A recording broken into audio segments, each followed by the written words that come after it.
হযরতে সাদ রাদিয়াল্লাহু তাআলা আনহু অসুস্থ হলেন। নবীজি তাকে দেখতে গেলেন।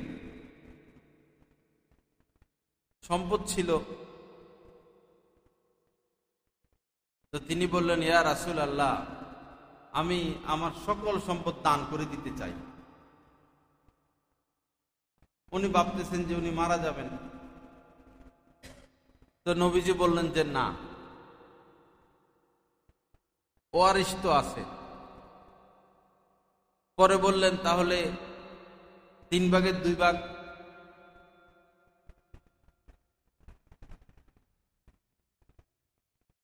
বললেন না।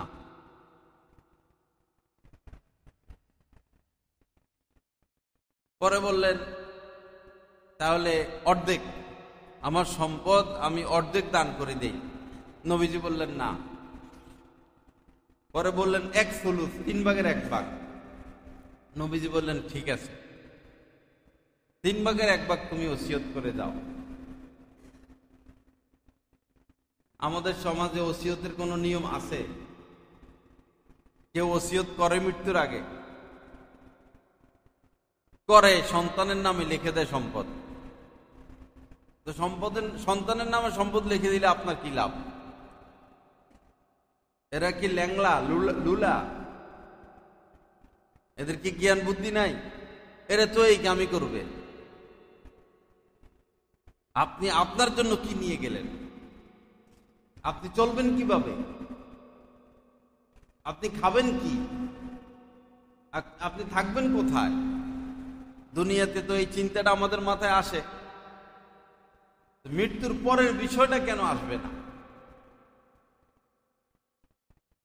এজন্য হিম্মত করে 3 ভাগের 1 ভাগ সদকা করে দিবেন, সদকার ওসিয়ত করে যাবেন মৃত্যুর আগে। এটাই আপনার, এটাই আপনার। একদিন নবীজি বললেন, তোমাদের মধ্যে কে এমন আছে যে নিজের সম্পদের চেয়ে ওয়ারিশের সম্পদকে বেশি পছন্দ করো? সম্পদ কিছুর মালিক আপনি, কিছুর মালিক আপনার স্ত্রী, কিছু সম্পদের মালিক আপনার সন্তান, এরকম তো হয়। তো নবীজি বলেন যে তোমরা কে আছো এরকম, তোমার সম্পদের চেয়ে তুমি তোমার ওয়ারিশ ছেলে মেয়ে স্ত্রীর সম্পদকে বেশি মহব্বত করো। সাহাবায়ে কেরাম বললেন আমাদের মধ্যে এরকম কেউ নাই, আমরা সবাই ওয়ারিশের সম্পদের চেয়ে নিজের সম্পদকে বেশি পছন্দ করি। নবীজি বললেন না না না না, তোমরা সবাই তোমার নিজের সম্পদের চেয়ে তোমার ওয়ারিশের সম্পদকে বেশি পছন্দ করো।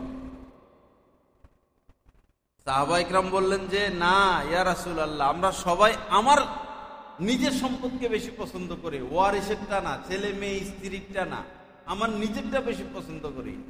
নবীজি বললেন না, তোমরা তোমাদের সম্পদকে বেশি পছন্দ করো না, তোমরা তোমাদের ওয়ারিশদের সম্পদকে বেশি পছন্দ করো।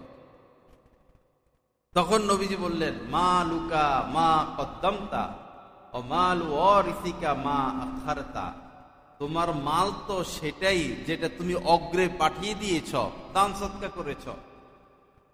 তোমার মাল অতটুকু যতটুকু তুমি দান সদকা করছো, আর যা আছে এটা তোমার মাল না, তোমার সন্তানের মাল, তোমার ওয়ারিসের মাল। এই দৃষ্টিকোণ থেকে নবীজি বলেছেন যে তুমি তোমার সম্পদকে ভালোবাসো না, তুমি তোমার ওয়ারিসের সম্পদকে ভালোবাসো। কারণ যে ব্যবসা বাণিজ্য দেখাশোনা করতেছি আমরা, গাড়ি বাড়ি ব্যাংক ব্যালেন্স, এগুলো তো আমার না, এগুলো তো আমার সন্তানের। আমার সেটা যেটা আমি দান করে দিয়েছি। হাদিস শরীফের মধ্যে এসেছে যে নবীজি বলেন যে বনি আদমরা বলে মালি মালি মালি, আমার মাল আমার মাল, আমার ব্যবসা আমার দোকান আমার বাসা। নবীজি বললেন যে না না না, সকল মালকে যে তুমি তোমার মাল বলতেছো বিষয়টা এমন না। তোমার মাল সেটা যেটা তুমি খেয়েছ, হজম করে ফেলেছ, এটা তোমার। খাইলাম, কাজে লাগলো, এটা আমার।